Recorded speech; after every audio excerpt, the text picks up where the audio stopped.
Hi guys, it's Katie here with Life Mundane and welcome back to my channel. Today, I'm gonna be taking you guys along with me as we do a lesson of our All About Math Level 2. Now, the concepts and the things I'm gonna be showing here are very similar to what you're gonna see in the other levels as far as how the lessons are laid out. Obviously, just the actual material that you're learning will change from level to level. But today I wanna share with you guys how I do this with my two kiddos, and we really have been enjoying this program. We're gonna take you from beginning to end, and I hope you enjoy. Let me know down in the comments if you want more of these kinds of videos and these dual lessons with me. So let's get started. So before we get started, we need to grab our supplies.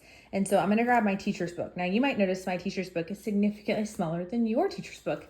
And that is because this is only half the book. I get these books spiral bound at Staples using my HSLDA discount.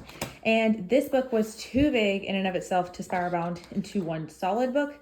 So we just did it into two, and I love it. It makes it so easy for me to be able to grab and go. And then when we get to this one, we can grab and work with just that amount for the teacher's book. I did have them put a clear or like a cardstock piece of paper here. And then I plan to print off another one of these and tape that or glue that on here so it's obvious what it is, but I haven't done that yet. So supplies wise, we're gonna grab our teacher's manual.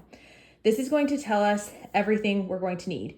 We're going to need our Dash into Math page 75. So that is the student book. I've taken this and I have pulled it apart and organized it. You can see a video of what that looks like down in the description below. Yes, it is for level 1, but it works the exact same way. There's no difference in the way I actually prep the materials. So I have lesson here. Here's lesson 11. And we're going to just take this whole section out. In addition to our Dash into Math pages, I'm gonna grab our 10 frame, which is one of the math tools that's used in multiple lessons. So these I keep all in a little pouch right here, so they're easy to grab. And there is my 10 frame right now. So just pull that out, but it just makes it really easy to grab all that stuff in one spot. And then I need my 2 color counters. So on the bottom of my cabinet that is in my living room, I've got different math manipulatives in little containers. And this is real life, guys. I did not organize this beforehand. This is what it really looks like. And these are our 2 color counters. They came in the All About Math kit already. So I just put them in one of these containers to make it easy for me to grab and go.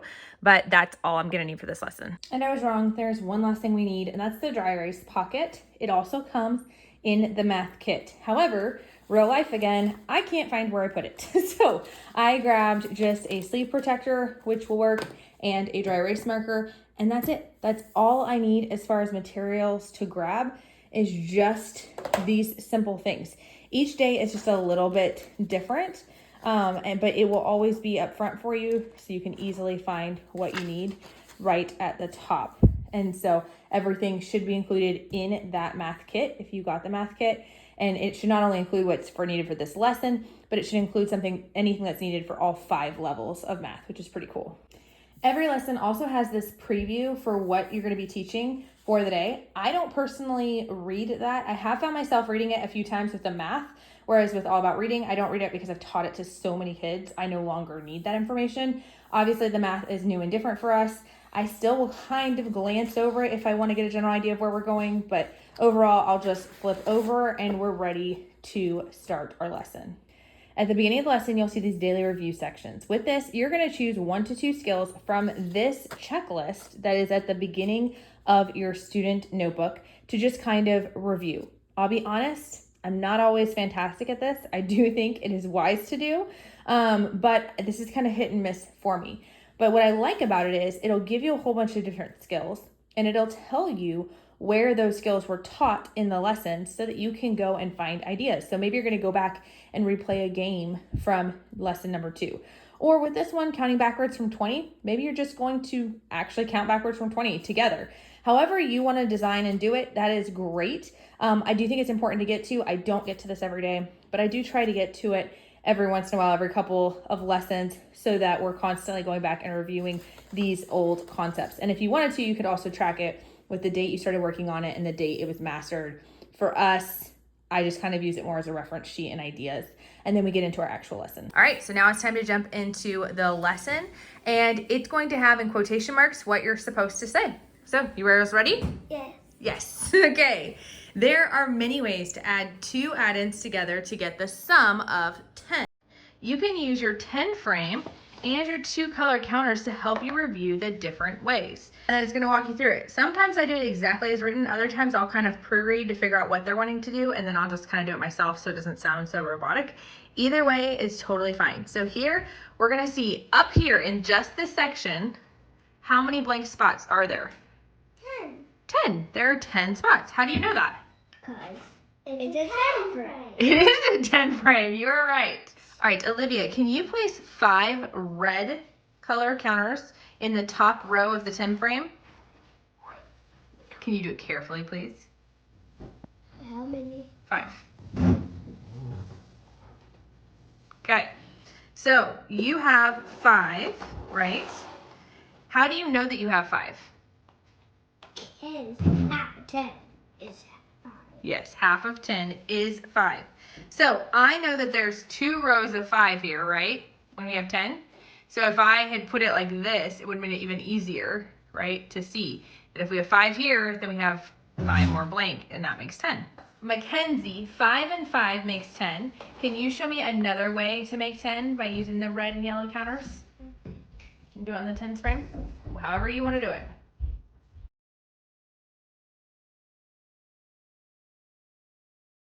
What do we got here? Okay, so how many do you have? 6. 6. 6 plus what is 10? 4. 4. Can you show it to me? Can you write the yellow ones? There you go. So we've got 4 yellow ones and 6 red ones, and that makes? 4. Well, 4 and 6 makes? 10. 10. All right, so now that you guys know how to do this skill, which I knew you already did because we've been practicing, right? Okay, so now that you do that, I want to work with some story problems. You want to show off your story problem skills? You ready? Let's go. So I like to eat fruits and vegetables. My favorite fruit is strawberries, and my favorite vegetable is probably broccoli. What's your favorite fruit and vegetable? Orange. Orange is your favorite fruit? What's your favorite vegetable? Peaches. That's not a vegetable. Huh? That's a fruit. What about green beans, Olivia? Yeah, green beans are good. What's your favorite fruit and vegetable? My favorite vegetable is green beans. My favorite fruit is apple. Yes, those are good choices. All right, so let's solve some story problems about planting a garden. Okay, listen carefully as I read the first one aloud. All right, so Kenzie, can you clear off the counters? Kenzie's going to do this first one for us. Let's solve some story problems about planting a garden. Listen carefully as I read the first one aloud. Last week, we planted 3 tomato plants. And we planted, you can do it as I'm saying it. We planted 3 tomato plants and 7 cucumber plants. And then, after that, we planted 2 watermelon plants. Yeah. I'm gonna let her get it on the counters. 6 and 7. So we have 7 cucumber plants, 3 tomato plants, and 2 watermelons. Okay? Kenzie, how many are there all together? We know that that's 12. Yeah, exactly. How did you know it was 12? Because there's 2 more than 10. Yeah, there's 2 more than the 10. Exactly. Mackenzie, you did a great job with your math problem. Can you write it out for me? So there was 3, right? There was 3 tomatoes. And then there was 7 cucumbers and 2 watermelons. Can you show me how you would write that problem?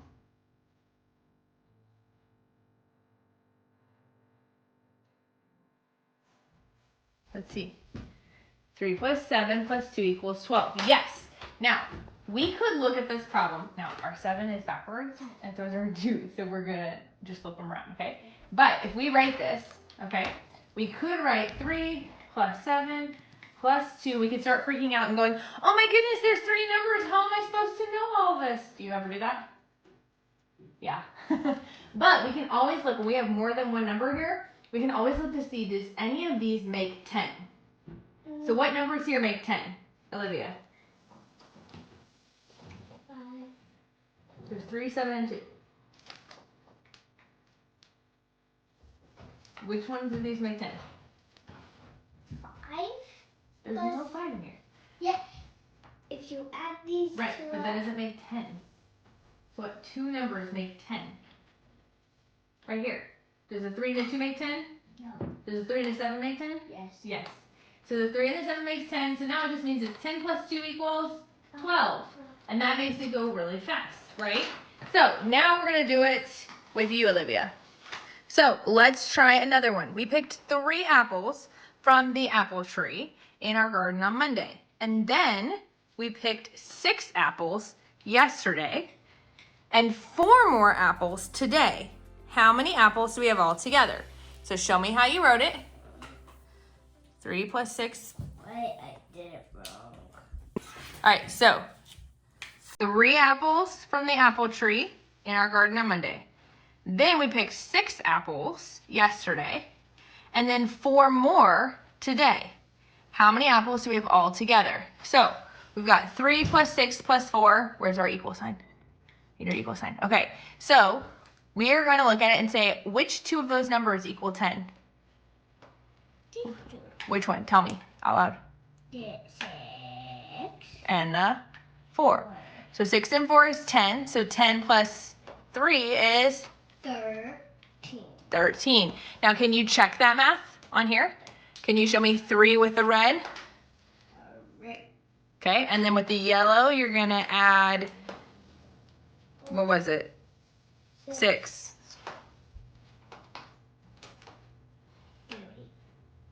Okay, add 6. There you go. It's going to be 4 for a second.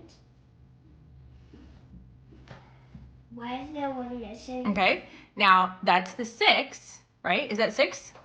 Yeah.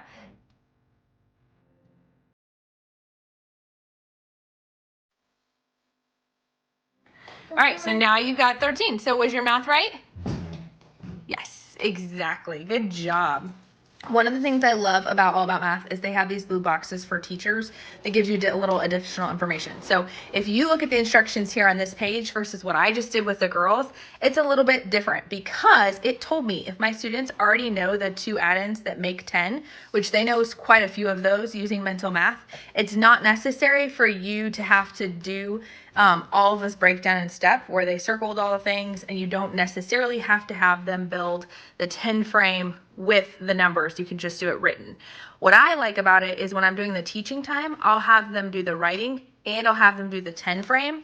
But then when we're doing it in the games here in a second, I'll just have them do it with writing if they're able, and then they can use the 10 frame if they get stuck. So this is the worksheet then the kids are given. This is just simply 3 different problems, and I could 100% give this to either one of them to complete if you have it one child or if you have a student book per child.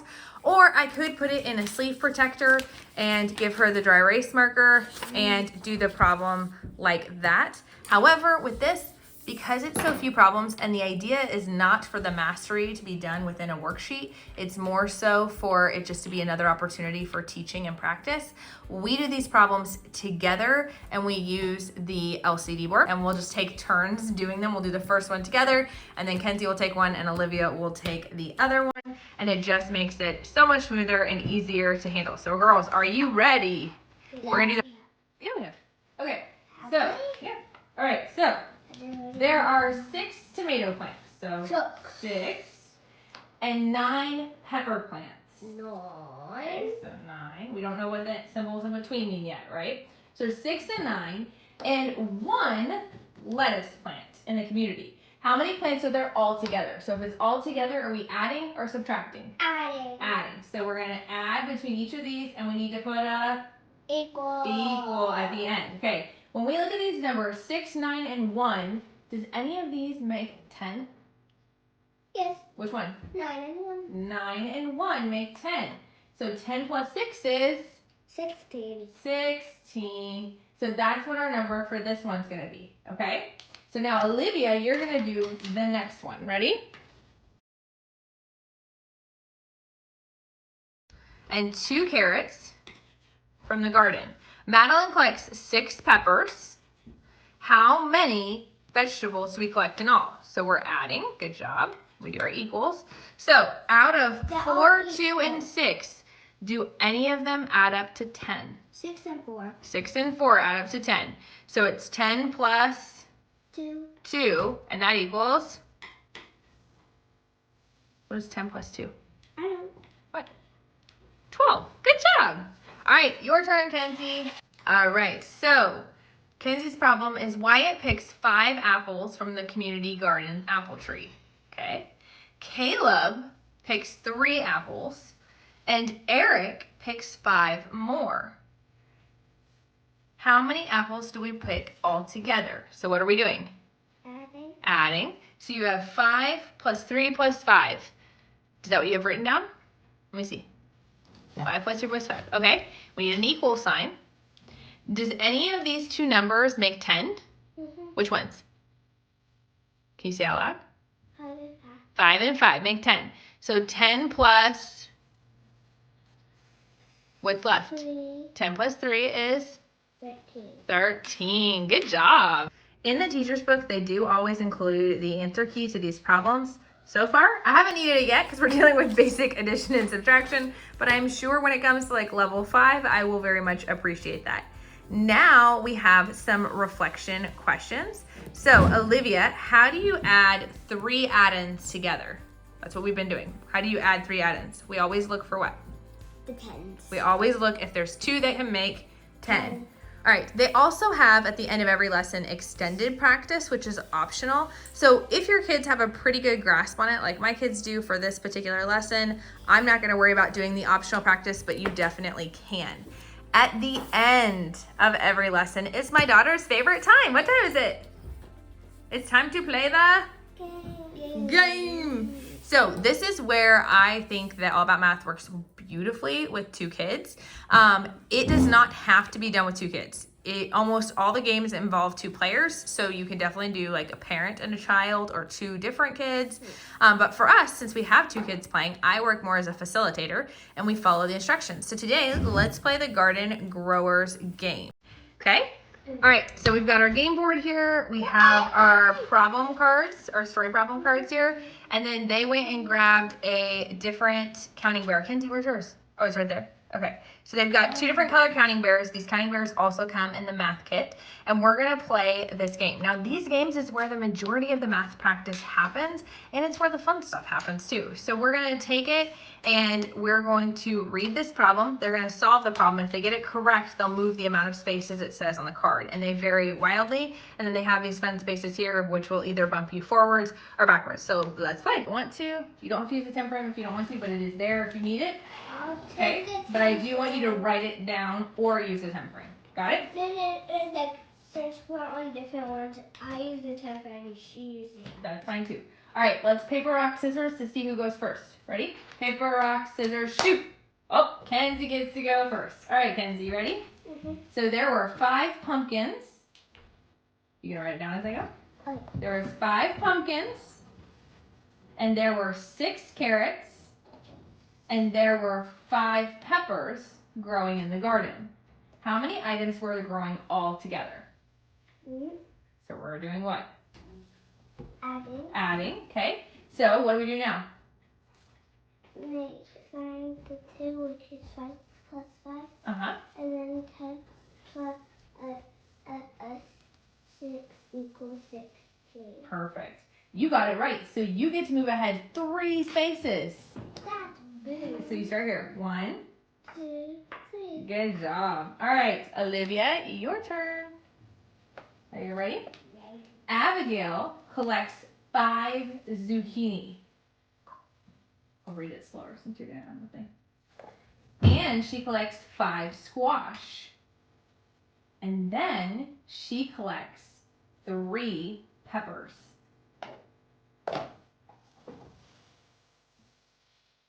Okay? 13. So, how many did she collect altogether? 13. 13. So you get to move 3 spaces.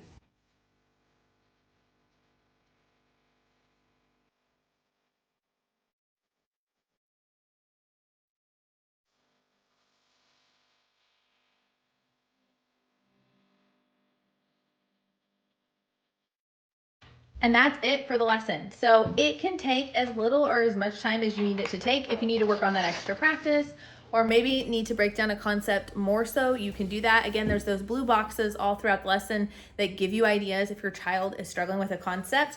And what I recommend, and what All About Reading and All About Math recommends, is to set a timer for 20 minutes and to make sure your math lessons don't go over that. At that point, just stop. For us, we've got it timed almost perfectly. We're right at 20 minutes. So we're not currently using a timer for All About Math. But we can as the concepts get harder to do. And then you're ready to go on to the next lesson. I do keep in the front of my binder their sticker sheet. And so you can see that right here. So they're working on one together. And so they take turns on who gets to pick the stickers for that sheet. And yes, these are the stickers for All About Math 1. And this is the sheet for All About Math 2 because real life. And I don't know where the All About Math 2 stickers went. So it works. They're currently doing a butterfly pattern. So they're working on this. So for us, we can get through one lesson a day for the most part. And we shoot to do this math because this is our secondary math. We do this at least 3 times a week. Sometimes we get to it more. And so it works out really great. And but for younger kids or for those who these concepts might be a little bit more challenging for, you might have to take a couple lessons per day, and that's totally fine. There's plenty of buffer room in there for you to get through lessons and take a little bit longer. I'd actually say not only is there buffer time, but I would actually expect that several of these lessons later on are going to take more than one day to complete a lesson, and that is okay. So that's it. That's pretty much how our lessons are done. We really enjoy this. Let me know down in the comments if you want to see more of these do a lesson with me, if you want us to see how we do All About Reading with 2 kiddos at the same time. I'm happy to share that, as well as tips and tricks that I've learned along the way as well. And if you want to learn more about All About Math, check out the link down in the description.